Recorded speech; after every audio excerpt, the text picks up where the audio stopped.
Buenas, meus amigos. Eu sou Guto Petri, sou instrutor de cursos de Doma Índia e conexão com cavalos e também constelador com cavalos, formado no Kahuna, Cavalos Humanos e Natureza. E eu vim aqui fazer esse vídeo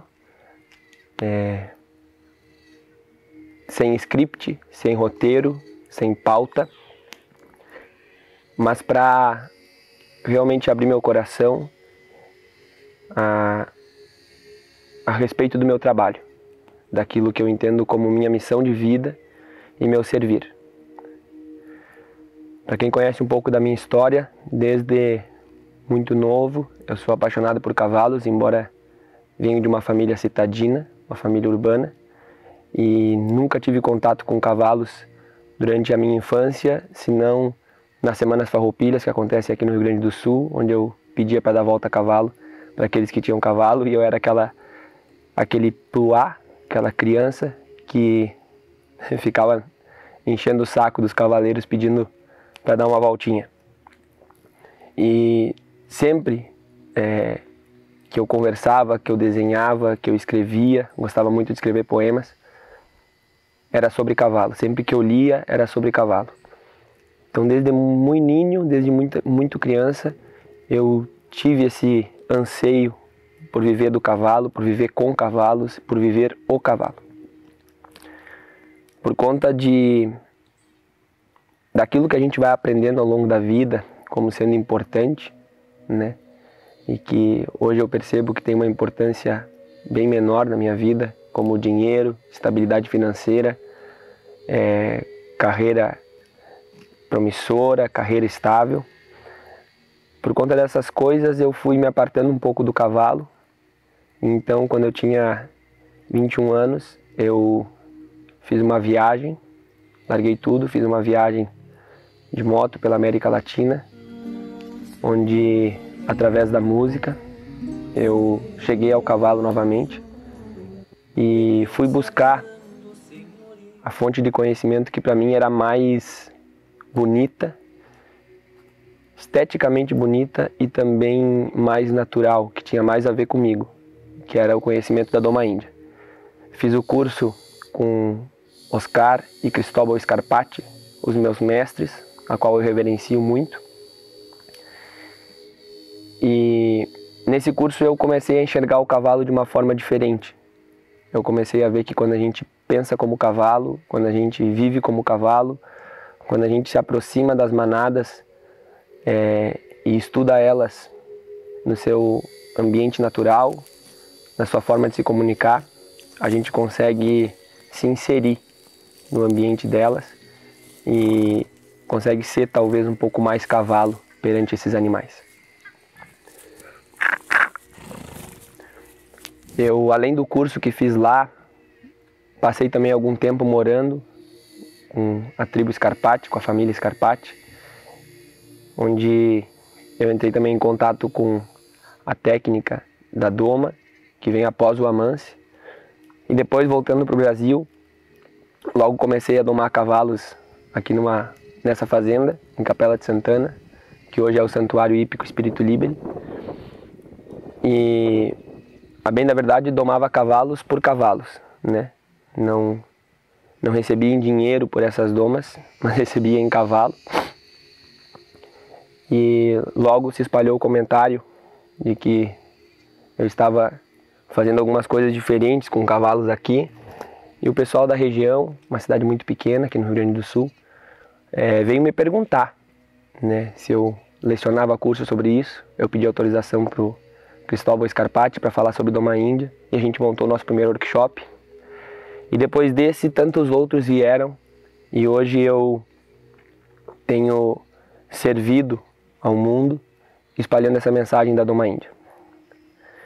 Aqui nos meus processos de Doma, eu desenvolvi um movimento que eu apenas tinha observado via internet, que eu tinha visto em vídeos na internet de povos indígenas fazendo, né?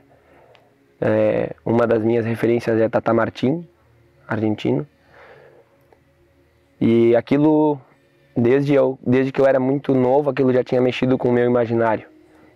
Que era aquele movimento em que o cavalo virava com as patas para cima e se vulnerabilizava diante de um ser humano. E esse ficava ali com o cavalo, deitava sobre ele, fazia movimentos que me chamavam muita atenção. E aqui em Capela de Santana eu resolvi, até por convite de alguns amigos, resolvi tentar fazer esses movimentos. Num primeiro momento, eu ainda conheço muito pouco sobre linguagem de cavalos e acredito que a humanidade conhece muito pouco sobre linguagem de cavalos. Embora tantos estudos etológicos, eu acredito que a gente ainda não chegou no âmago dele, na essência da sua comunicação em manada e naquilo que ele consegue perceber, captar, sentir e traduzir em movimentos ou traduzir sem mesmo os movimentos. E naquele momento eu sabia muito pouco sobre isso, menos ainda do que eu sei hoje. Então eu comecei a desenvolver essa manobra de vulnerabilizar cavalos de uma forma muito intuitiva e aprendendo com os cavalos. Num lugar de muito medo, por conta de ser um animal muito grande e que pode nos machucar, às vezes sem intenção. Eu fazia esse movimento de longe, amarrando o cavalo com cordas. Mas quando eu fiz isso a primeira vez, eu fiz com um cavalo traumatizado, que tinha sido traumatizado por um erro meu. Por conta de ser um cavalo que estava se mostrando muito manso, quando eu cabresteava ele me seguia, o Gira Kiron, que a gente deu esse nome justamente por ser um cavalo que, durante processos de constelações familiares e também durante o processo de Doma Índia, ele tem trabalhado muitas questões pessoais daqueles que o montam. E o Kiron é o centauro curador da mitologia grega. Ele era um cavalo que me seguia muito fácil e por conta disso eu achei que eu pudesse amarrar ele num palanque para ir fechar uma porteira. Na verdade nem era um palanque, era um moeirão de cerca. E quando eu amarrei ele nesse palanque, eu fui abrir a cerca, ele se assustou e começou a estirar, né? Ou como a gente diz aqui no Rio Grande do Sul, se bolhar, querer deitar para trás. E quando eu vi esse movimento, ele estava esticando muito forte a corda, eu fiquei com medo dele se machucar, fiquei com pena. E aí eu cometi o erro de soltá-lo rapidamente. E eu digo erro porque nesse momento, hoje eu entendo dessa forma, a gente precisa deixar com que o cavalo encontre o seu alívio, que o cavalo encontre o seu espaço. E a forma como ele encontra o conforto, né? Mas naquele momento eu dei o alívio para ele quando ele estava estirando. E aquele trauma ficou gravado na cabeça dele. Então durante a doma, em algum movimento que eu fazia com o cabresto, sem nada na boca, apelo, mas eu fazia um movimento para ele ir para os lados com o cabresto, ele começava a correr para trás com medo de sentir aquele desconforto, aquela dor que ele sentiu a primeira vez que eu cometi esse erro. E quando eu fiz um movimento de entrega, de uma forma maluca, inconsciente, sem entender a linguagem do cavalo, ele se vulnerabilizou e quando ele voltou, ele estava deitado, eu dei ração para ele deitado, agradeci ao movimento que ele tinha feito comigo, agradeci por ele ter me mostrado que era possível realmente fazer isso. Ele tinha seus 9 dias de doma mais ou menos, 9 dias montado, né? E quando ele retornou naquele primeiro movimento, nunca mais aquele trauma aconteceu. Não o de estirar, porque isso ele fez algumas vezes depois e a gente conseguiu corrigir de outras formas. Mas aquele que eu fazia com o cabresto, ele corria para trás de medo, aquele trauma não retornou mais. E eu também percebi muitas coisas diferentes no cavalo, nesse cavalo, que talvez não sejam possíveis de ser explicadas, porque eu realmente não sei dizer muito bem o que era, mas eu senti que a gente tinha, a partir daquele momento, estabelecido um vínculo.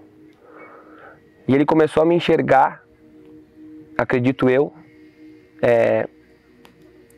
como alguém que não era um perpetrador, como alguém que não lhe causaria dor. Porque afinal de contas, eu tinha feito com ele algo que nenhum outro ser talvez tivesse feito, que era tocá-lo nas regiões mais vulneráveis, no ventre, que não tem costelas para defender, onde tem os órgãos viscerais, onde ele tem muito medo de ser tocado, nos seus órgãos genitais, no seu entrepernas, onde passa a artéria, a aorta, que também traz uma conotação de muito medo para o cavalo por conta de que é ali que os predadores atacam. E, enfim, desde aquele dia, eu e o Gira Kiron tivemos uma conexão maior, um vínculo maior, uma comunicação mais aberta. Ele retornou desse movimento de entrega, sem nada, sem buçal, sem nada, e caminhou comigo por dentro do redondel, assim, e ele estava mais vivo. Ele tinha ultrapassado aquela barreira de medo que ele tinha em relação a mim. Quando eu percebi que esse movimento trazia tamanha cura para o cavalo, eu comecei a fazer ele com outros cavalos também. E a partir daí eu comecei a fazer esse movimento utilizando cada vez menos ferramentas, abrindo mão das cordas e cada vez mais próximo, mais junto dele, como quem passa segurança para ele. No primeiro workshop que eu fiz de Doma Índia aqui, eu já conhecia essa técnica, já era um pouco mais sapiente em relação à linguagem dos cavalos. E eu amansei 4 cavalos em um dia. Eu digo amansei porque fui do início, do pilar da presença, como a gente chama, quando a gente faz uma espécie de join-up com o cavalo, até o momento da vulnerabilização. Então a gente descosquilha, monta, caminha com ele por todo o redondel, mostra para ele os movimentos que ele vai fazer de pé, e depois eu vulnerabilizei esses cavalos. Foram 4 cavalos em um dia, no meu primeiro workshop. E todos eles saíram muito mais mansos do que quando entraram no redondel. E inclusive um deles, eu fiquei deitado embaixo dele pela primeira vez, sentado na verdade, né? Ele com a cabeça aqui sobre o meu ombro, e eu toquei para esse cavalo. Toquei na verdade para as pessoas que estavam ali, né? Mas ele junto comigo. Foi um momento muito emocionante, me levou para um outro lugar, assim, fui realmente levado, assim, por aquela aura, por aquela egrégora que se formou, e eu senti que tinha muita força nesse movimento da vulnerabilização com os cavalos, e depois o meu canto junto a eles era algo que mexia com uma parte interna minha muito profunda.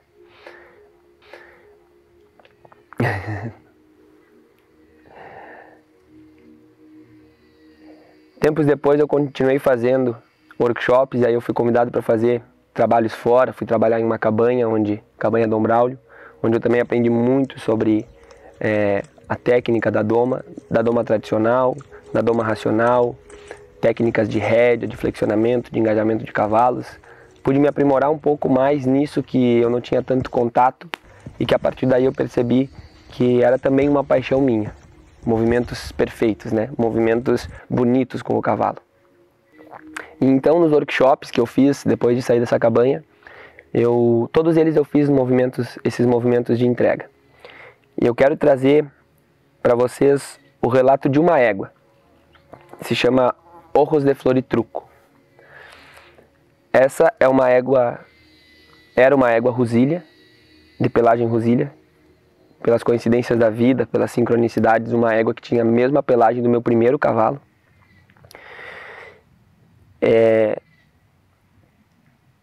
E essa égua, a gente foi buscar ela num centro que fazia gineteadas. Levamos câmeras, fomos fazer o amance heróico, né? Naquela época eu estava muito nessa pegada de querer mostrar que a Doma Índia era a técnica infalível, era a técnica milagrosa, que o meu trabalho não era passível de falhas, né? Que ele sempre dava certo. E o primeiro grande ensinamento dessa égua, ela me passou no primeiro dia, quando a gente levou muitas câmeras e fizemos todo um cerco de imagens para que eu pudesse gravar esse amance, e eu não consegui nem tocar nela. Tamanho o medo que ela tinha. Eu hoje entendo que os cavalos rapidamente no redondel, em menos de 5 minutos, já nos mostram sinais de que estão querendo se comunicar conosco. Naquela época eu não sabia disso, e aquela égua ela ficou correndo por meia hora. Todo o amance, toda a tentativa de amance levou quase 3 horas, 2 horas e pouco. Anoiteceu, eu não consegui gravar nada, mas aquilo me tocou profundamente, porque quebrou uma barreira grande de ego e orgulho que eu tinha, né? De que eu não falharia jamais, de que não teria um cavalo que não se amansaria em um dia. Era muito incipiente para mim ainda, né? Toda essa doma. E então, a gente resolveu comprar essa égua, em parceria com o Jader Marques, um mestre ao qual eu também sou muito grato. Ele me regalou a compra dessa égua, e a gente levou ela para a cabanha Dom Braulio, para então a gente fazer esse amance. Talvez nós tenhamos entrado nesse momento num lugar de salvador, e hoje, olhando sistemicamente, a gente sabe que quando a gente entra nesse lugar de salvador, a gente também cria um perpetrador e cria uma vítima. E essa tríade, ela só leva para o menos, ela só nos tira a força. Mas a gente livrou a égua dos 3 destinos cruéis que foram nos dito que essa égua teria. Ditos e gravados. Que ela seria ou para gineteada. Para quem não conhece, gineteada é o cavalo de rodeio. Ou, se não fosse para gineteada, se não servisse para gineteada, embora muito puladeira, como eles dizem de genética puladeira, inclusive o pai ou a mãe dela tinha sido vendido para fora para ginetear em outros países, porque era um cavalo muito pulador. Então, ou ela seria para gineteada, se não servisse para gineteada, ela iria para carroça, se não fosse para carroça, ela iria para o frigorífico. Então a gente salvou essa égua desses 3 destinos que ela teria e levamos ela para a cabanha, onde eu novamente tentei fazer o amance. 3 dias se passaram e eu de novo não conseguia nem tocar na égua. Ela trazia consigo um instinto de preservação de espécie muito aflorado, nunca tinha pegado um animal dessa forma,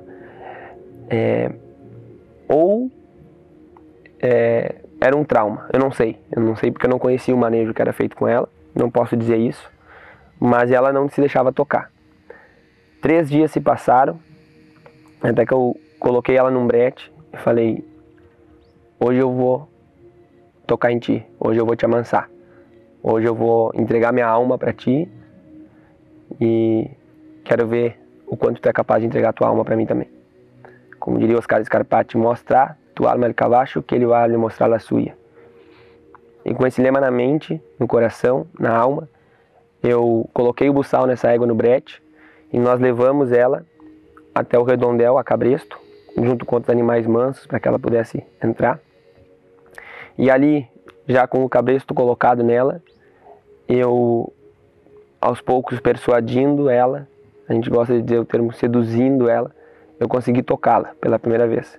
E quando eu toquei, dali eu não poderia mais sair, porque se afastar de um animal chucro, em um momento em que ele está sendo tocado e que ele está com extremo medo, nos coloca em muito risco.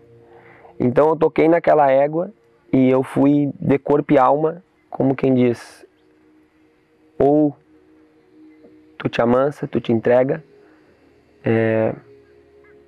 ou eu percebo que não há solução, eu percebo que não há forma de te amansar, que tu é desse jeito mesmo e que tu merece a liberdade de não ter ser humano nenhum perto de ti. E aí eu comecei a tocar nessa égua, eu comecei a bailar com ela, eu comecei a fazer os movimentos do amance índio. No amance índio a gente descosquilha os animais sem usar nenhum tipo de ferramenta que não o cabresto para contenção, a gente descosquilha ele com as próprias mãos. É como se fosse as garras do predador, são justamente as garras do predador tocando nesse animal, os pés tocando nesse animal, e a gente vai fazendo essa dança e ela vai percebendo que, apesar de tocar nessas regiões em que ela é extremamente vulnerável, ela não precisa ter medo. Porque não se machuca, porque não sente dor. E todo aquele movimento foi feito. De novo levou umas 2 horas, só que aí eu já estava tocando nela. E aí ela começou a me aceitar, depois de muito reacionar, depois de muito coice, de tentar me morder, de tentar me manotear. Ela começou a me aceitar e a gente começou a estabelecer esse vínculo, essa conexão. Eu fui percebendo o quanto dela se apresentava em mim e o quanto de mim se apresentava nela. Cada vez que eu fazia um movimento num lugar mais seguro, tentando passar mais confiança, ela também confiava mais em mim. Então eu fiz todo o amance, montei nela e a gente partiu para o movimento de entrega, no mesmo dia. Houve uma certa relutância, todo cavalo, ou quase todo cavalo, alguns não acontecem. Eu tenho relatos e também já vivi essa experiência de às vezes erguer a pata de um cavalo e ele simplesmente se deitar, tu vai escorando, deitando ele como um ninho mesmo, como uma criança no teu colo, vai se escorando e ele deitar em 1 minuto. Já aconteceu isso comigo também algumas vezes, mas a maioria deles relutam um pouco, porque claro, o movimento de se deitar traz muito medo para o cavalo, ele perde o movimento de fuga, ele perde a forma de fugir do predador. Mas aquela égua ela relutou um pouco e então ela resolveu se deitar. Eu lembro que a Rose Flor de Truco ela se deitou sem precisar auxílio de nenhuma outra ferramenta que não só o buçal. E aí eu vulnerabilizei ela. E quando eu fiz essa vulnerabilização, era como se... Era o que eu sentia, tá? Pode ser uma projeção mental, pode ser uma criação, mas aquilo tocou de verdade nos meus sentimentos e era como se eu me tornasse uno com ela. E aquela mesma égua, totalmente reativa, algumas pessoas estavam presentes lá nesse amance e elas podem comprovar isso, que ela era totalmente reativa, ela tinha muito medo, ela era agressiva, ela tinha traumas, ela não queria estar perto de mim. Depois do movimento de vulnerabilização, ela virou uma chave na cabeça dela. E a partir dali eu passei a ser a segurança dela.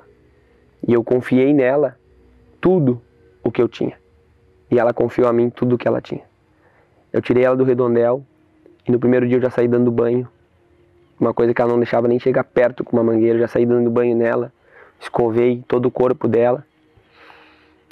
Ela estava com 3 dias de doma. E tem alguns stories nos destaques do meu Instagram, onde aparece esse movimento. Ela com 3 dias de doma, após esse amance, né? Eu fiz o amance, passou um dia, e no 3º dia eu levei ela para cancha, para um espaço aberto, uma pista, né? E ela já estava andando comigo, sem nada, sem nenhum tipo de corda, de buçal, de nada. E não só me carregando, mas aceitando os meus convites, indo para um lado, indo para o outro, parando, recuando. Tudo isso sem a utilização de nenhum tipo de ferramenta. Em extrema tranquilidade, em extremo relaxamento. Porque eu parava ela e ela ficava tranquila, relaxada, bocejava, mascava, mexia a orelha, piscava, estava apaziguada. Eu não me lembro muito ao certo quantos dias ela estava, mas acho que talvez uma semana que eu estivesse montando nela. E foi feita lá na cabanha uma dinâmica com algumas pessoas. O Jader é advogado, então levou as pessoas que eram da escola de advocacia criminal dele para dentro do redondel à noite e me pediu para que eu fizesse algum movimento com a Flor. E eu tava com um pouco de medo, porque era uma égua que tinha uma semana de doma e ela era muito reativa ao ser humano.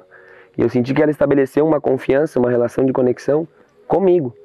Eu não sabia se isso estava também se manifestando com outras pessoas, né? Ou na proximidade de outras pessoas. E tinha como 15 pessoas dentro do redondel. Eu entrei com ela. E eu levei junto um violão. E essa mesma égua, que há uma semana atrás era capaz de morrer correndo para não chegar perto do ser humano, ela fez o mesmo movimento de vulnerabilização à noite, comigo, sem nenhum tipo de contenção, nada, nem um buçal, nada, se deitou virou com as patas para cima, eu estava ali com ela. E aquilo para ela era segurança. Era assim que eu sentia. Então eu desvirei ela e ela se levantou comigo em cima, eu peguei o violão e cantei uma canção. E eu podia conduzir ela só pela intenção do meu movimento enquanto eu cantava. Eu virava para um lado, ela vinha comigo, eu virava para o outro, ela vinha comigo. Eu caminhava para trás, fazia o movimento de corpo para trás e ela recuava. E eu cantei toda aquela canção. Foi um momento muito emocionante, muito marcante. Marcante para mim, principalmente, porque validou tudo aquilo que eu tinha aprendido sobre se entregar para um cavalo, para buscar a entrega dele. E essa entrega vem, essa entrega ocorre. É uma entrega que vai além de um movimento aprendido, de um movimento condicionado, de eu colocar pressão e ela fazer e eu dar o alívio. É uma entrega, é como se a gente se tornasse um. De verdade, é como se a gente se tornasse um Cahuel Che. Cahuel é cavalo e Che é gente, um centauro. Essa égua, tempos depois, por conta de problemas sanitários, ela teve que ser sacrificada. Eu já não estava mais na cabanha, mas foi para mim um grande baque, assim, foi uma dor muito forte, né? E hoje, eu olhando para isso, eu percebo que tem muito a ver com isso de nós termos livrado ela. E eu boto entre aspas porque eu jamais faria isso hoje, de novo, né? Para não entrar nesse, pelo menos se fizesse, faria de um jeito diferente, para não entrar nesse lugar de Salvador, mas eu entendo que tudo isso aconteceu posteriormente por a gente ter entrado nesse lugar de Salvador. E, enfim, foi um baque muito forte para mim, mas a mensagem que ela me passou, eu levo comigo para todos os cursos, né? De que o cavalo, a espécie equina, ela, há 6.000 anos, ela tem contato com o ser humano. E esse contato primeiro se deu por ser uma presa, né? Por ser predada e servir de alimentação, e depois como força bélica, como tração, como meio de transporte, como conquista de novos territórios, como força agrária, enfim. E até hoje as máquinas são medidas em horsepowers, né? Como uma honra mesmo, uma reverência a essa força que os cavalos nos deram.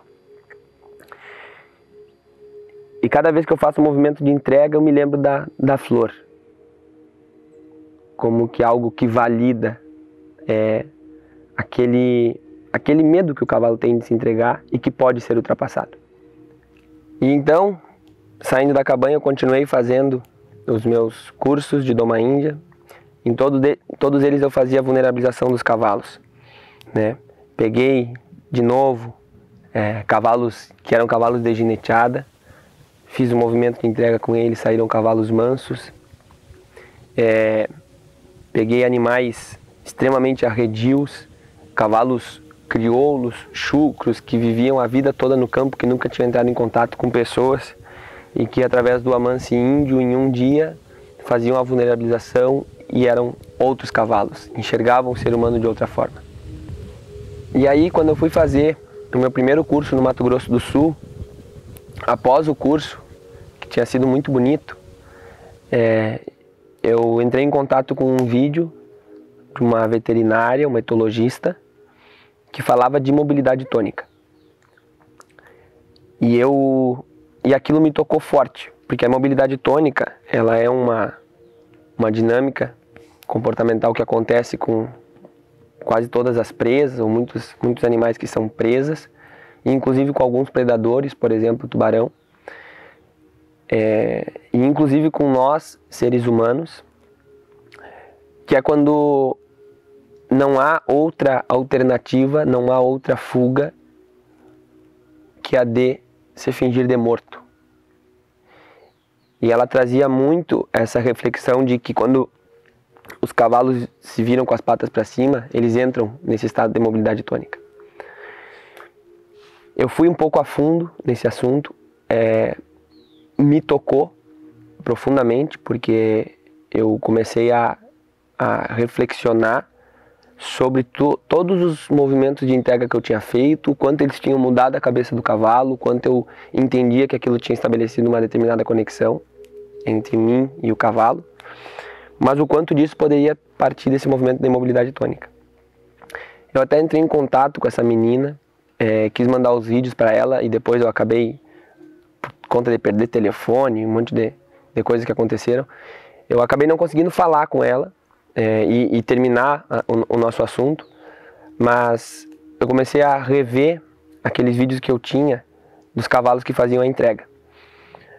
E alguns deles eu percebi que realmente era como se entrassem em imobilidade tônica, era como se o cavalo ficasse hipnotizado, se fingindo de morto. E que no meu primeiro workshop aconteceu deles permanecerem naquela posição depois que eu saía de cima. E eles ficarem, não virados para cima, mas ficarem deitados e ficarem tipo travados. Bueno, agora eu entrei num estado de transe, eu preciso ficar aqui para me livrar desse cara, né, que está deitando sobre mim, que pode estar me trazendo um risco muito grande. E em alguns outros, eu via cavalos que mascavam quando estavam nessa posição. Eu via cavalos que espirravam quando estavam nessa posição. Cavalos que mexiam os olhos, olhando os movimentos na volta. Cavalos que mexiam as orelhas, que mexiam a cabeça. Cavalos que tentavam sair daquela posição e através da persuasão, do alívio e da pressão, eu acalmava eles e eles voltavam a mascar. Enfim, davam sinais de que estavam em apaziguamento ou relaxamento, ou aprendizado. E eu percebi que acontecia esses movimentos com os cavalos, esses sinais de apaziguamento, justamente com os cavalos que tinham se entregado de forma mais voluntária, mais voluntariosa da parte deles, e de cavalos que naquele momento eu me lembrava, eu me lembrei de naquele momento ter estabelecido uma determinada conexão. E aqueles que entravam em mobilidade tônica era como se fosse os cavalos em que eu não conseguia entrar nesse lugar de conexão com ele, de me sentir uno com ele. E aí eu percebi que havia uma diferença. Eu não tenho conhecimento técnico e científico para dizer isso é mobilidade tônica, isso não é. Entendo, percebo, e aí posso usar essa palavra com cuidado, mas acredito que a imobilidade, o próprio nome já traz a palavra imóvel, né? A imobilidade é quando um cavalo ele trava, e eu já vivi essa dinâmica, ele simplesmente para. Mas quando o cavalo está dando sinais de que está relaxado, e não diria relaxado, mas de que está reacionando, de que está observando os movimentos na volta, de que está mascando, piscando, enfim, não sei o quanto disso é mobilidade tônica. E se ela tem esses determinados graus. Tenho conversado com etologistas, assim, nos quais eu confio no trabalho, né? Tenho buscado saber um pouco mais sobre isso e quero trazer justo essa reflexão, né? E eu sou muito entregue àquilo que o meu coração pede. Já vivi distante dessa entrega, já vivi distante dessa aceitação para o meu chamado, para a minha missão, para aquilo que o meu coração dita ser a coisa correta, e vivi triste. Então hoje eu não me permito mais agir contra aquilo que eu entendo ser o correto, ou que eu sinto ser o correto. Só que eu percebi nesses movimentos que há uma diferença do cavalo que se entrega voluntariamente e do cavalo que não se entrega voluntariamente. Depois desse vídeo, muita coisa mudou, inclusive no meu trabalho. Eu comecei a estabelecer um vínculo maior com o cavalo antes do movimento de entrega, e eu não me permiti, em nenhum dia, nenhuma vez, nenhum momento em que eu trabalhei com cavalos, após ter entrado em contato com esse vídeo, eu não me permiti prosseguir no movimento se eu percebesse que o cavalo estava com muito medo. Se eu percebesse que o cavalo estava com muito medo. Porque aquilo estaria agindo contra o meu coração. Naquele momento eu estaria indo contra o que para mim é verdadeiro, que é estabelecer uma conexão real com o cavalo. E isso me levou para um lugar de observar também como os meus alunos, aqueles que estavam fazendo o curso, estavam captando essa mensagem. Na ocasião eu já tinha inclusive lançado um curso online sobre a Doma Índia, em que eu não tinha esse conhecimento, e depois eu entrei em contato com essas pessoas e trouxe essa fala sobre a imobilidade tônica, né, através do grupo no WhatsApp. E bem como muitos desses alunos que fizeram o meu curso online depois participaram de vivências presenciais, eles puderam ouvir eu falando da imobilidade tônica. A gente quer um movimento de entrega em que o cavalo se entrega através da persuasão, através da pressão e do alívio, né? Mas que o cavalo se sinta confiante, se sinta confortável em fazer esse movimento de entrega dentro daquilo que eu entendo por ser confortável para o cavalo, né? E por que o movimento da entrega? E aí eu quero trazer para vocês uma dica, ou um convite, para que vocês observem o vídeo do Amance do Átila, que nós temos no YouTube. O Amance do Átila foi o primeiro programa de mentoria que eu fiz, que a gente gravou. Ele nem tinha sido gravado para ser distribuído ou para ser lançado no YouTube, ele tinha sido gravado para a gente ter esse material, para eu depois poder observar. É o que eu faço com todos os meus vídeos dos cursos, eu observo os meus movimentos para ver onde eu acertei, onde eu errei. E esse cavalo, ele, da mesma forma, ele estava extremamente reativo a mim, um cavalo muito traumatizado, que por coincidência também já tinha participado de gineteada, um cavalo muito traumatizado. E eu quero trazer uma fala rápida aqui, que eu não sou contra a gineteada, tá? Inclusive eu já fui ginete, eu já ginetei em cavalos também, em um rodeio uma vez, e montava muito em vaca, durante o tempo que eu trabalhei com gado de corte. Não sou contra a gineteada, não julgo, não condeno. Aliás, eu não condeno nenhuma técnica de doma. Eu sinto que quando há um ser pedindo ajuda, na verdade, há dois. Aquele que é o perpetrador e aquele que é a vítima, ambos estão na mesma dinâmica, um está a serviço do outro, e isso vai sendo mudado não de um lugar de acusação, mas de um lugar de conscientização. Mas voltando, esse cavalo também tinha sido gineteado e ele tinha muito medo do ser humano. Então, muito provavelmente por conta do manejo que era feito antes e após a gineteada. O Átila é um tordilho que eu amancei lá em Piraquara. E esse cavalo, ele nos mostrou muito evidentemente essa transformação que ocorre após o movimento da entrega. Todos aqueles traumas que ele trazia, não digo que foram 100% curados, mas diminuíram 80%. Porque após esse amance, após essa vulnerabilização, era outro cavalo que estava dentro do redondel. O Átila era outro cavalo. E eu sei que isso tem a ver também com elevá-lo a um grau de medo muito grande, porque afinal de contas ele está se vulnerabilizando para aquele que antes machucou ele, né? Que o ser humano havia machucado ele, e ele estava se vulnerabilizando para esse ser. Mas era um outro ser humano, e eu trouxe justamente a resposta de que ele pode se vulnerabilizar, que isso não vai lhe causar dor.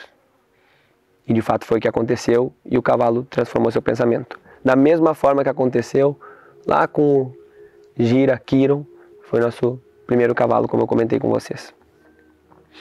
E essas coisas, esses movimentos dos cavalos foram validando cada vez mais para mim essa entrega voluntária.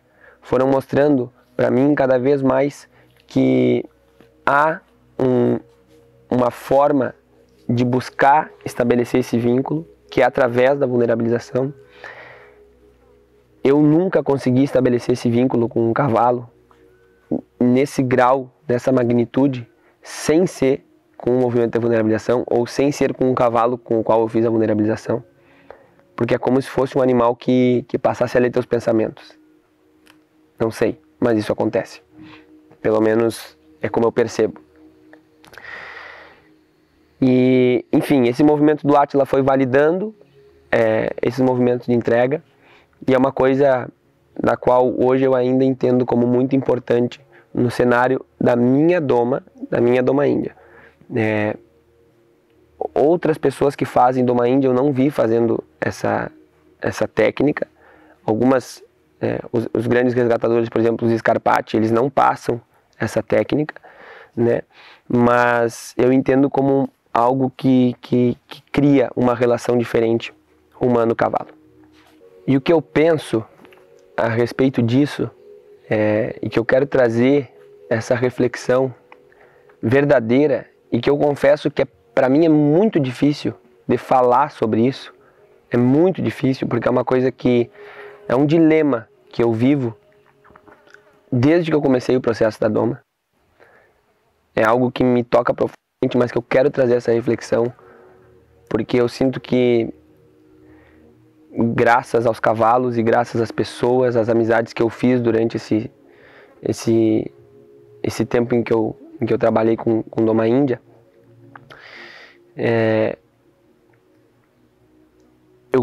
eu tive uma certa influência, um crescimento no cenário do cavalo no Brasil. Claro, é um crescimento incipiente, germinativo, é pequeno, mas eu já tenho uma gama de pessoas que são atreladas à minha filosofia de vida e à minha filosofia de Doma, que são sinônimos. E a reflexão que eu quero trazer, que é o dilema que eu vivo e que todos os cursos presenciais que eu faço, e nós já estamos chegando aí na marca de quase 100 cursos, todos os cursos que eu faço eu trago essa reflexão, de que eu sinto, no fundo da alma, que a equitação, o cenário da equitação, ele está com os dias contados.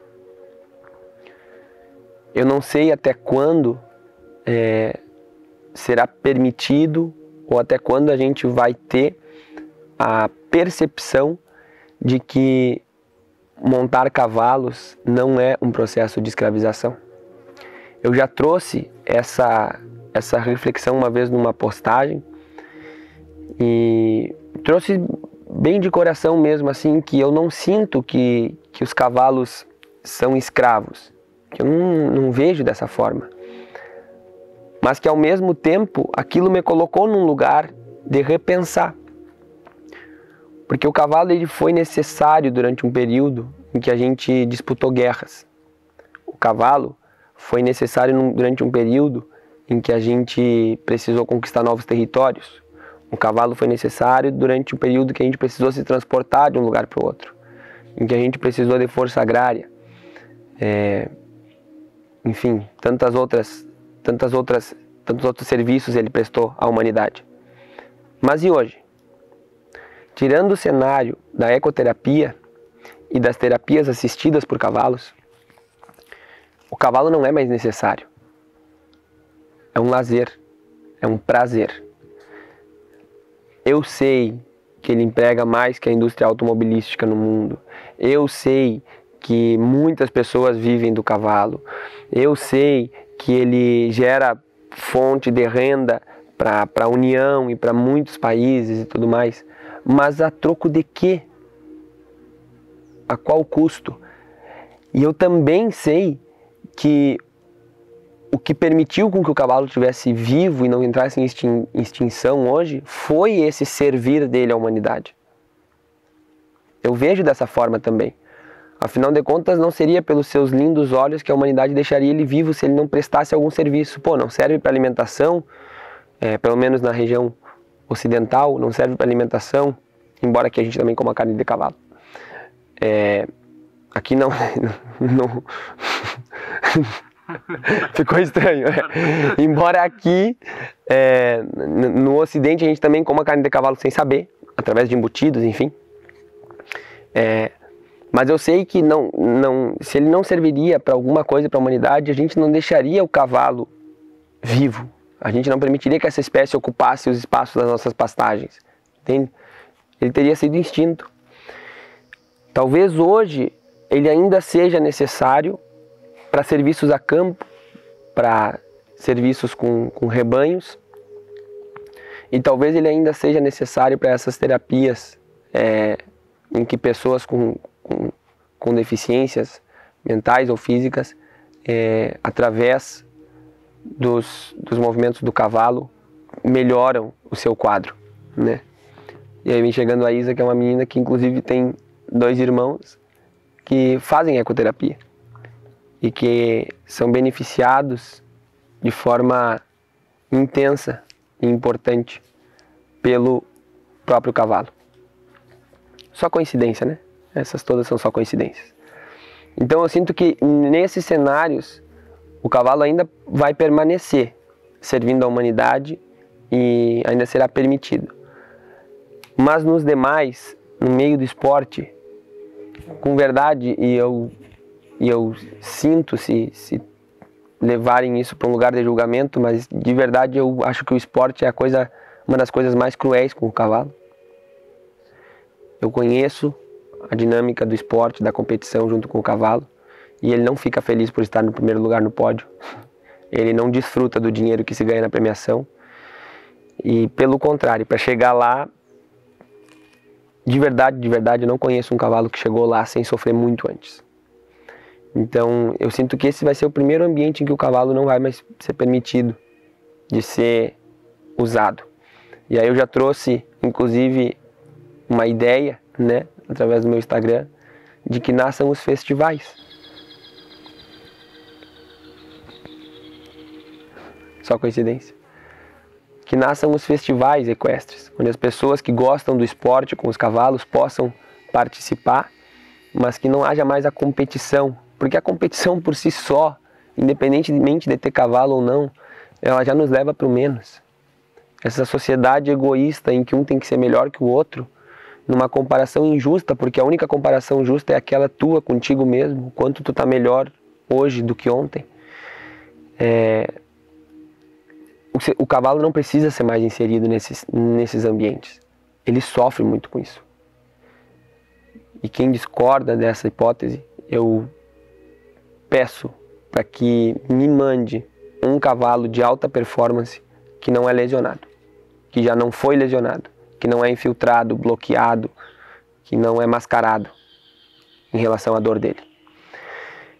Bueno, isso é só uma reflexão e daí eu trago justamente esse link ao pilar da entrega. Por quê? Porque hoje ainda existem cavalos sendo montados. Hoje nós ainda vivemos num mundo onde a equitação está presente.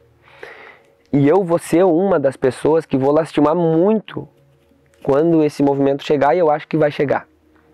O movimento de não terem mais cavalos sendo montados. Ah, Guto, mas então tu está dizendo que todos os cavalos serão soltos, viverão livres? Não. Eu acho que isso vai ser um processo gradativo. Isso é um palpite meu, tá? Mas eu acho que isso vai ser um processo gradativo.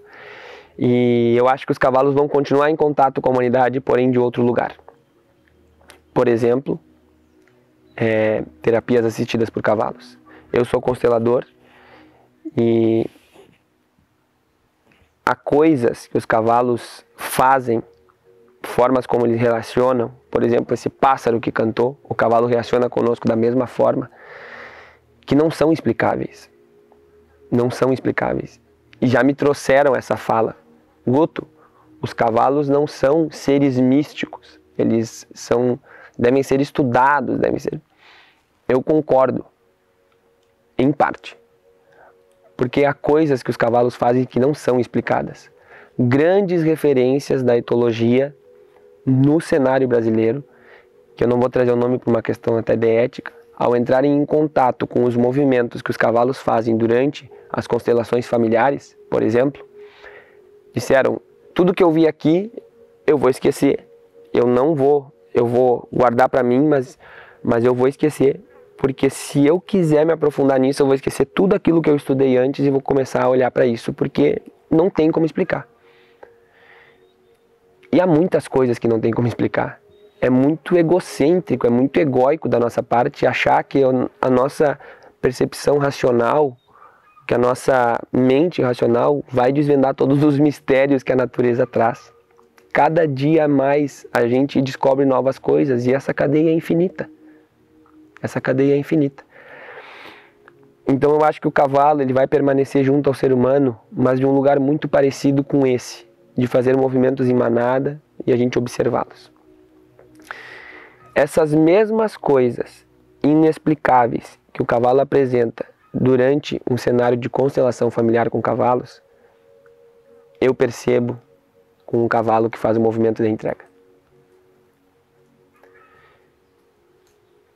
E como eu vou poder...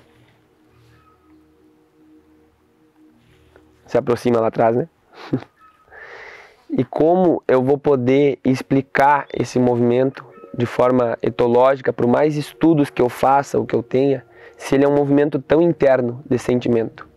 Como eu vou explicar essa égua, Aarhus de Floritruco, que passou a ser minha, tanto quanto eu era dela, depois que ela fez o movimento de entrega? Como eu vou explicar o Chiron, Gira, que se transformou em um outro cavalo após o movimento de entrega? Como eu vou explicar esse vento que bate agora, nessa hora em que eu falo isso? Esse trovão que sona enquanto eu digo isso? Não tem como explicar. Não tem como explicar. E talvez a gente tenha um nome para isso, que seja imobilidade tônica, que seja tanatose, que seja fingir-se de morto. Talvez haja um nome para isso e talvez reações metabólicas ocorrem no cavalo nesse momento que não são boas. Talvez seja. E a partir do momento que medirem um nível de cortisol num cavalo desses, que entra nesse lugar de vulnerabilidade, e isso estar altíssimo, esses níveis metabólicos que são reações do medo estarem altos, eu paro de fazer, na hora. Porque eu já parei de domar quando eu entrei em contato com essa mensagem de que a humanidade não vai mais montar cavalo daqui a uns anos. Eu parei de domar. E eu estava trabalhando num lugar em que eu tinha sido contratado para domar.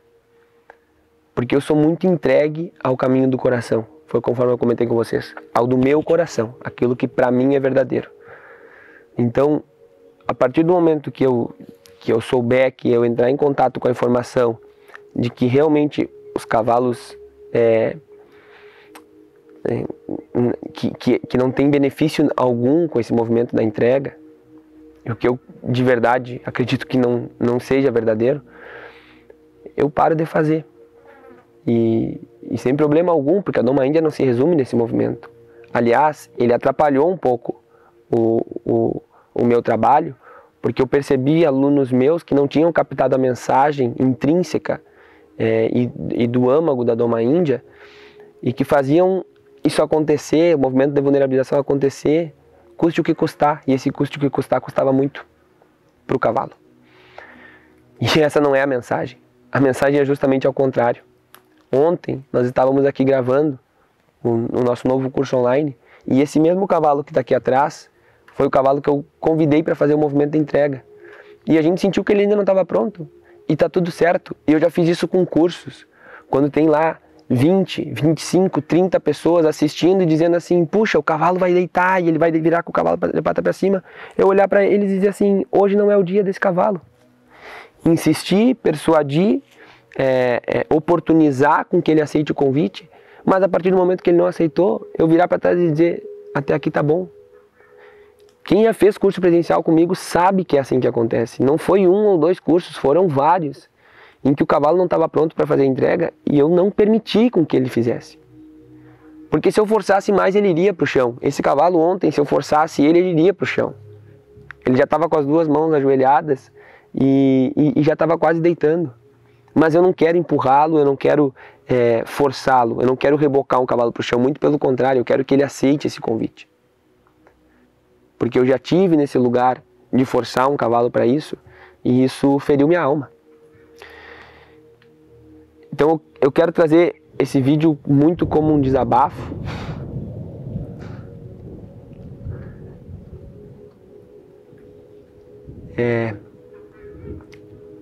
Eu sou muito grato aos cavalos, a forma como eu vivo hoje.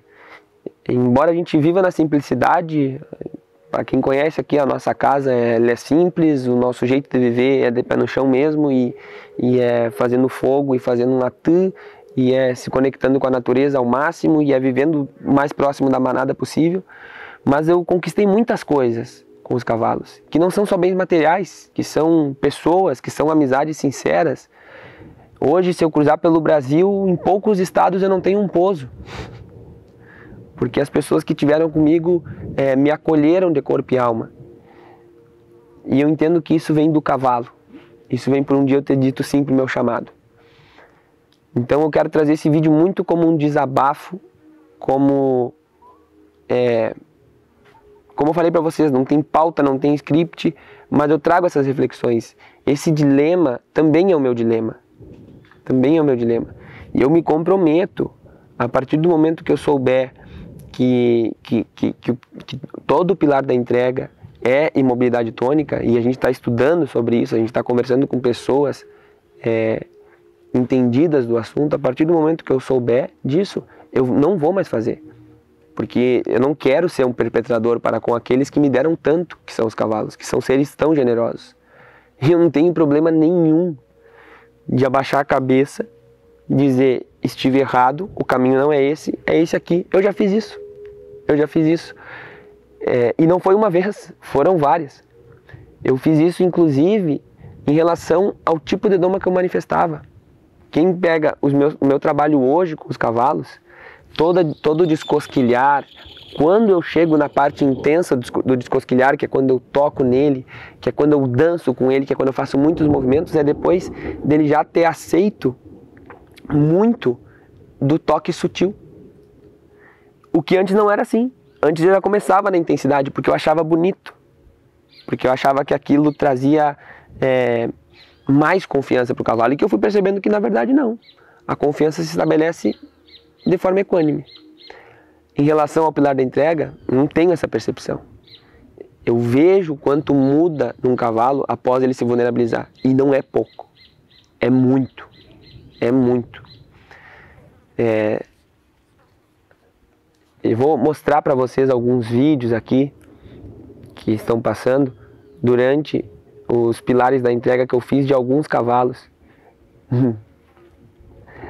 E eu quero que vocês percebam que esses cavalos eles não ficam imóveis, eles não estão em imobilidade. Eles estão se mexendo, eles estão reacionando, eles estão atentos, alertas, vivos. E eu não entendo que eles estão com medo. Inclusive, nessa posição a gente consegue ouvir os batimentos cardíacos do cavalo. A gente percebe a sua respiração. E a tudo isso a gente fica atento. Nesse movimento, o meu coração está tocando no coração dele. Nesse movimento, eu me fundo a ele. Porque, não sei quem conseguiu já perceber, mas no movimento de entrega, o que dá o equilíbrio para o cavalo sou eu. Se eu soltar, se eu sair dele, ele não vai conseguir ficar parado com as patas para cima. A anatomia dele não permite que ele faça isso. Então quem equilibra ele nessa posição sou eu. E às vezes, quando eu estou deitado sobre ele, eu equilibro ele com 4 dedos, 2 em cada lado. Então isso é entrega. Para mim isso é entrega. É a gente estar equilibrado em 2 dedos, só que com um equilíbrio muito maior em outro plano. Com uma conexão muito maior em outro plano.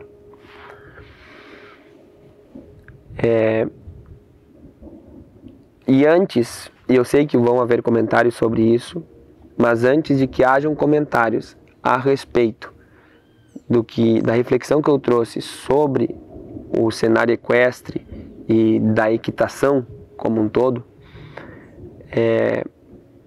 eu peço encarecidamente para que observem o quanto isso toca vocês e o quanto qualquer argumento que será utilizado vem desse lugar de eu dependo do cavalo. Tá? Eu preciso do cavalo. Tá bem? E percebam o quanto o cavalo precisa ou não de nós. Em relação a isso, a forma como eu tento deixar mais equilibrada, o cavalo me serve e eu sirvo ao cavalo. A forma como eu tento deixar mais equilibrada é entregando para ele uma boa alimentação, coisa que naturalmente ele não teria. Na natureza ele não encontra, por exemplo, uma ração, o premix, proteína, enfim, da forma como a gente pode fornecer com um concentrado. Cuidados sanitários, né? por exemplo, o casqueamento ele não teria também na natureza que a gente pode oferecer para ele, vermifugação, vacinas, enfim, esse cuidado mesmo sanitário dele. E uma determinada segurança, porque embora eles estando no campo, eles não são livres, né? Mas eles não têm predadores naturais ao redor das casas aqui. Então essa segurança a gente também pode prover para ele, o que talvez naturalmente ele não teria. E para encerrar esse desabafo, até porque a chuva está chegando e foi realmente um soltar, assim, tudo isso que são sentimentos meus, eu quero trazer para vocês esses pensamentos meus, que são sobre o quanto a Doma Índia, essa filosofia ao qual eu sou atrelado e que cada vez mais eu tenho estudado, conquistava coisas que até hoje não são explicadas. Então, observemos os cavalos mais do que com os olhos da mente, mas com os olhos do coração. A gente conquista coisas dos cavalos que não podem ser explicadas com os olhos da mente. Os índios tinham manobras com esses animais, faziam eles se juntarem em manada, a campo aberto, ao comando deles, para que quando o batalhador, o conquistador observasse, era só uma manada pastando solta, mas na verdade deitados no pasto haviam outros cavalos. E esse é um dos tantos movimentos que os indígenas conseguiram fazer com os cavalos, por conta dessa conexão, e até hoje não se sabe ao certo, não se sabe claramente como eram esses cenários de Doma, como eram esses ensinamentos.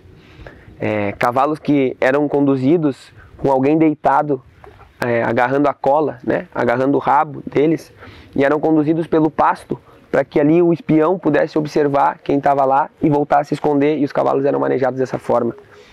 Cavalos que eram manejados em cenário de batalha, ou seja, em meio à povoadeira, em meio ao turbilhão, ao pelotão, eram manejados sem rédeas, para que os índios pudessem segurar duas armas, uma com cada mão. E eu vou trazer ainda um outro vídeo aqui, falando de todas essas manobras, e eu sei muito poucas delas, mas de todas essas manobras que eu conheço, que os indígenas conseguiam lograr do cavalo. E até hoje não se sabe como. E aí a gente faz um movimento de entrega que até hoje não se sabe como e o que ele gera na cabeça do cavalo, mas que com certeza algo muda. Desde que feita desse lugar, de dar o tempo do cavalo, de permitir com que ele busque a entrega, muito mais do que rebocando ele para baixo. E eu repudio, eu rechaço todo o movimento de entrega, de vulnerabilização que é feito com o cavalo, forçando-o a ir para baixo. Eu repudio, eu trago aqui o meu descontentamento com qualquer pessoa que tenha aprendido algo comigo e que tem feito esse movimento de forma forçada, de que tem feito esse movimento sem respeitar o tempo do cavalo, de que tem feito esse movimento atrelado a uma luta. Não é uma luta, é uma outra conotação. É uma dança, é um convite, é uma persuasão, é uma entrega do homem para com o cavalo e do cavalo para com o homem. E desse lugar, dessa forma, aí eu valido, eu honro, eu reverencio. Quem conquista isso com um cavalo, dessa forma, e só quem conquista isso com o cavalo dessa forma, e talvez quem assista alguém conseguindo isso com um cavalo dessa forma, sabe do que a gente está falando. Sabe o quanto isso muda na mente do cavalo. Então, muito obrigado a quem apontou o dedo, a quem criticou, a quem mandou mensagem no Instagram. Eu confesso para vocês que eu até perdi as mensagens que eram de críticas, porque quando as críticas começaram a acontecer, eu recebi muitas outras mensagens de apoio, de verdade, de acalanto mesmo, né? Eu perdi elas se perderam no meio daquelas que eu tinha recebido que me traziam tanto amor. Mas muito obrigado a esses que apontaram, que criticaram e que disseram que eu maltratava cavalos, de que eu batia em cavalos, porque isso me trouxe para um lugar de reflexão e me fez gravar esse vídeo. Esse sou eu, abrindo meu coração, cheio de incertezas, cheio de dilemas, e assim como todos nós que realmente não sabe como será daqui para frente. Tá tudo mudando, e tudo mudando muito rápido, né? Mas o mesmo olhar que eu tenho para com o cavalo no cenário de uma constelação, eu tenho para com o cavalo no cenário de uma Índia. É o mesmo olhar, que não é um olhar da mente, que não é um olhar da face, é um olhar com os olhos do coração. E só por coincidência, começou a chover para lavar a alma. Porque com esse vídeo eu realmente lavei a alma. Eu precisava dizer isso para vocês. Muito obrigado. Muito obrigado. Espero que vocês tenham conseguido assistir até aqui. Beijo grande.